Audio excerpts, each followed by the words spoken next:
नमस्कार दोस्तों, मैं हूं अंकित। राधा और कृष्ण पर कई सवाल खड़े किए जाते हैं। लोग कहते हैं कि राधा कृष्ण ने एक दूसरे से प्रेम तो किया लेकिन विवाह नहीं किया। कृष्ण ने राधा के साथ बहुत नाइंसाफी की। कई लोग कहते हैं कि जब कृष्ण ये कह सकते हैं तो हम भी कह सकते हैं। लेकिन आज इस वीडियो के माध्यम से मैं उन सभी लोगों को जवाब देना चाहूंगा। आज के इस वीडियो में हम आपको कुछ ऐसे रहस्य राधा कृष्ण के बारे में बताने वाले हैं जिन रहस्यों को सुनकर आप लोग हैरान हो सकते हैं, क्योंकि शायद इससे पहले आप लोगों ने ये जानकारी कभी ना सुनी हो। तो आइए बात करते हैं कि राधा और कृष्ण का विवाह हुआ था या नहीं, और अगर हुआ था तो कैसे और कहां हुआ था और किसने करवाया था, और इसका जिक्र किस ग्रंथ में मिलता है।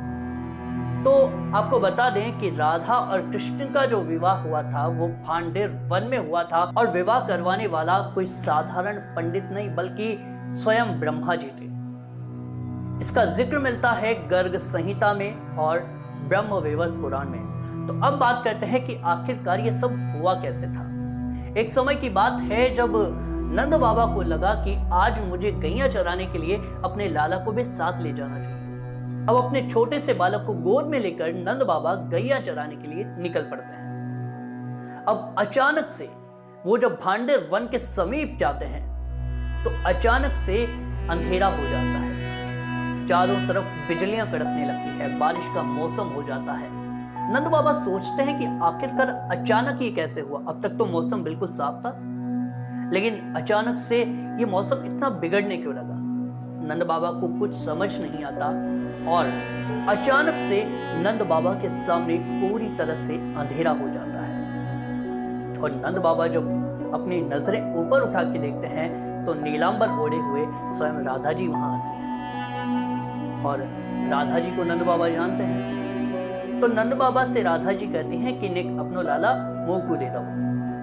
अब नंद बाबा वो लाला यानी कि स्वयं कृष्ण राधा रानी को सौंप देते हैं और कह देते हैं कि इस लाला को लेकर तुम नंद रानी को दे देना। अब राधा रानी उन कृष्ण को गोदी में उठाकर भांडेर वन के अंदर चली जाती है, और अचानक से एक चमत्कार होता है कि कृष्ण जो छोटे से बालक थे वो बड़े होने लगते हैं, और कृष्ण अपने असली स्वरूप में आ जाते हैं, यानी कि ब्रह्म स्वरूप में आ जाते हैं। और उसी समय पर ब्रह्मा जी भी वहां प्रकट होते हैं, और तभी वहां पर भांडेर वन में स्वयं ब्रह्मा जी राधा और कृष्ण का विवाह करवाते हैं। लेकिन इस विवाह को लेकर भी कई भ्रांतियां हैं। कई लोग कहते हैं कि यह विवाह इस तरह से नहीं हुआ था, यह विवाह इस तरह से हुआ था जब ब्रह्मा जी बछड़ों को और ग्वाल बालों को लेकर ब्रह्मलोक चले गए, और 1 साल के लिए जब कृष्ण ने गोप और गायों का रूप धारण किया था तभी यहाँ पर राधा जी का विवाह अभिमन्यु गोप के साथ हुआ था। लेकिन ऐसा नहीं हुआ था। जो लोग ये कहानी सुनाते हैं, जो ये प्रसंग सुनाते हैं, वो प्रसंग कहीं पर भी नहीं मिलता। बल्कि आप जब गर्ग संहिता पढ़ोगे तो आपको यही प्रसंग मिलेगा कि छोटे से कृष्ण के साथ राधा रानी का विवाह हुआ था और कृष्ण अचानक से बड़े हो गए थे। लेकिन अब दूसरा सवाल लोग ये खड़े करते हैं कि अगर राधा और कृष्ण का विवाह हुआ भी था तो कृष्ण ने राधा को क्यों छोड़ा, क्यों कृष्ण मथुरा को निकल गए थे और राधा रानी को वृंदावन में ही रख दिया था। तो अब लोगों को बता दें कि इसका जिक्र भी भागवत महापुराण में आता है कि ये केवल एक कृष्ण की लीला थी। और जब उद्धव जी वृंदावन जाते हैं और उद्धव जी जब राधा रानी से मिलते हैं, गोपियों से मिलते हैं, तो उद्धव देखते हैं कि कृष्ण तो वृंदावन छोड़ के कहीं गए ही नहीं थे। बल्कि जिक्र तो ये भी मिलता है कि राधा और कृष्ण अलग नहीं हैं, बल्कि 2 देह और 1 प्राण है।